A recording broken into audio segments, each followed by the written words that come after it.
Hello everyone, this is Mike Faucher, and in today's video, I want to talk about the Reolink Elite, a new AI full-featured camera and floodlight combination from Reolink with a 180-degree field of view.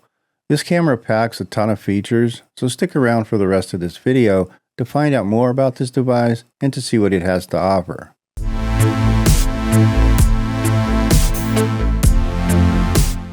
Full disclosure, Reolink did send me this camera for no charge to evaluate and to provide my feedback. They haven't paid for or influenced the video in any way, and as always, all the thoughts, results, and opinions are my own. To set the stage, let me explain that I really haven't been a fan of Reolink products for well over 5 years, so I was a bit skeptical when they reached out to me to review this camera floodlight device. But after looking over the specs and features of the device, I was definitely intrigued, and I really wanted to see if they had improved the platform overall. The possibility of having a wide-angle, high-resolution camera that would light up my entire driveway, integrate into my home assistant, and record to my NAS was interesting to me, so I agreed to do this review. Spoiler alert, I was far more impressed with this than I thought I would be.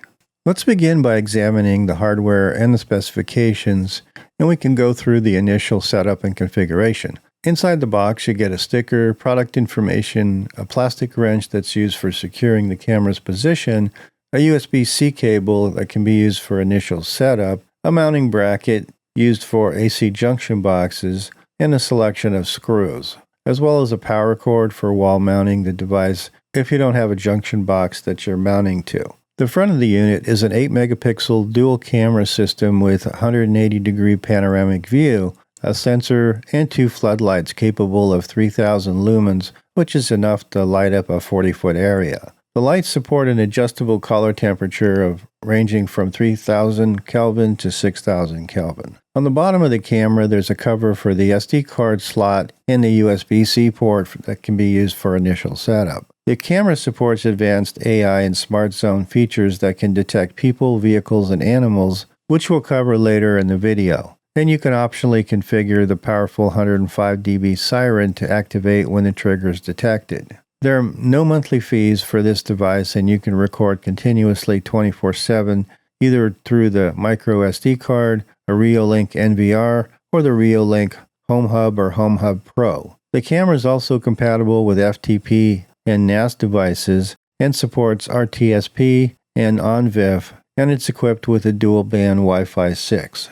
Now that we've reviewed the specs and seen what comes in the box, let's get this thing mounted and set up. As always, if you're going to mount this on an existing junction box, turn off the breaker first to avoid getting shocked. As I already have a standard floodlight installed for several years outside my garage, I wanted to remove the old light and hardware. I wanted to install it in the same exact place as the old light. The back plate has a level built into it to simplify the installation, so I mounted the metal bracket and the back plate on the wall. Once I got the bracket mounted and the back plate installed, it was time to wire up the device.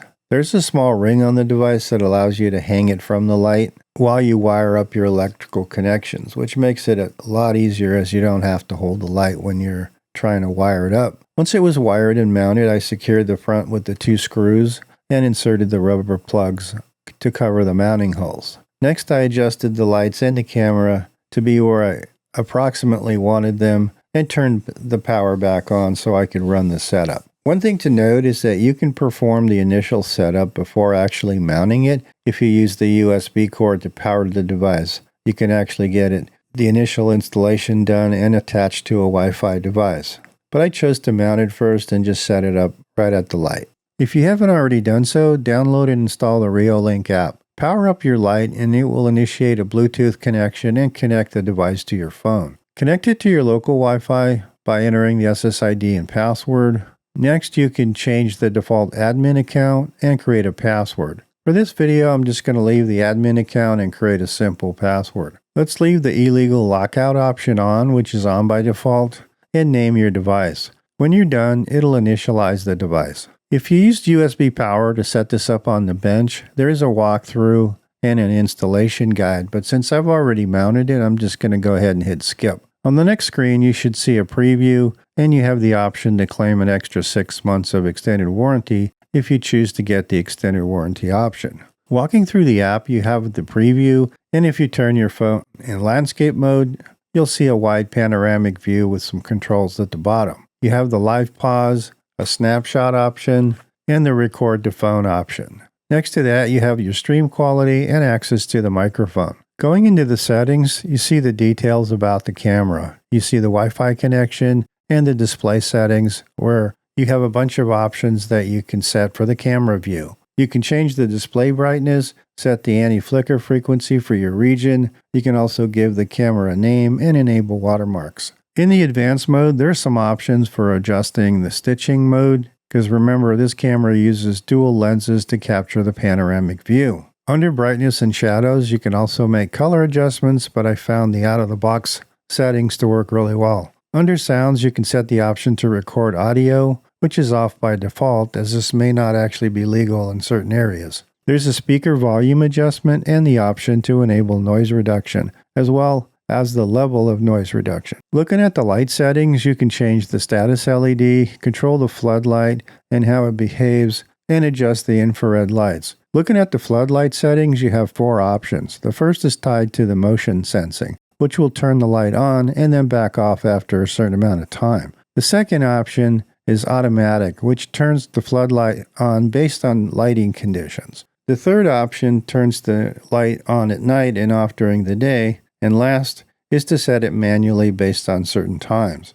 In addition, you can also adjust the brightness and the color temperature. Looking at the detection alarm settings, you can set a non-detection zone and enable motion marking to highlight areas of motion, adjust sensitivity, delay, and object size based on your particular needs. Under the perimeter protection, there are 3 options: line crossing, zone intrusion, and zone loitering. For example, if I go into zone intrusion, I can define areas that I want to have trigger an event, and it will ignore all the activity outside of this area. I can also create multiple zones. Back to the settings, you can enable or disable camera recording, but you have to have a MicroSD card for this to work. You can also set up push notifications, email notifications, and auto recording to FTP. Keep in mind that out of the box, FTP is not encrypted, so this is only even an option within your home network. You can enable secure FTP, but that needs to be set up on your NAS or server first. We won't be covering this in this video, but let me know in the comments if you want to see a future video on how to do this. Looking under Spotlight, you can disable the light, set the detection such as people, animals, or vehicles, and set the duration of the light stays on after it's been triggered, as well as the brightness. As I mentioned in the intro, this also has a siren built in. Under the settings, you can enable the siren, which is actually off by default. You can use the default sound or put in your own custom sound. There's also a test button so you can see how loud it is, as well as test out the custom sound that you put in. To put it in perspective, it's roughly the same volume and tone of the average car alarm. It'll definitely get your attention. Like most products today, Reolink offers good integration into Home Assistant. Just add a new integration and look for Reolink, type in the username and password, and provide the host IP address of the camera. Click Submit and give it a name and location, and it'll be added to your Home Assistant. Let's talk a little bit about security and Reolink's approach to connectivity. If you recall from the installation and configuration, the security defaults are set correctly, and it does not require that you set up a cloud account in order to use the device. However, what's not so obvious is that Reolink uses a UID to connect and establish a permanent connection to a peer-to-peer network in order for your app to access the camera when you're away. This method is effective and it works great in connecting your camera to your mobile device, and they are using US-based servers. However, a bit more transparency that this was going to be created and how it works would be nice. It's not that it's a bad approach, and it's used by other manufacturers, but I would have liked to know that this device was going to be connected to something other than just my home network, considering I had not created any type of cloud account. Had I been given a choice, I would have opted out and used my VPN, which is what I use on everything else. Looking at the traffic data, there's nothing suspicious or threatening, but being upfront with how they do things would be a much better approach. As I said early in the video, I really like this device, and I think it does a lot of things really well. I think the hardware features and the performance is amongst the top I've seen for a standalone camera. And to add to the overall functionality of the security camera is an extremely bright floodlight, which is great for general security and convenience. I was pleased with all the AI detections and customizability in the app, and everything seems to work pretty well. The overall build quality is actually quite good for this device, and I think that the only real opportunity for improvement I saw was to be a little bit more transparent with how they connect you up automatically to a peer-to-peer network. This may be something that they can address or add in a future release of the firmware. I think that most people will select to use it, but at least it would be nice to have a choice. Overall, I was pleased with the camera, and I think they did a fantastic job with this device. I'm looking forward to future versions, and I think if you're looking for a high-performance camera that offers good AI features, a panoramic view, and adds a functional floodlight, then this might be the device for you. Again, I want to thank the folks at Reolink for sending me this camera to test, and please don't forget to post any questions in the comments below. Check the video description for more information if you want to check one of these out yourself. Please don't forget to like and subscribe if you find this video useful, and thanks for watching.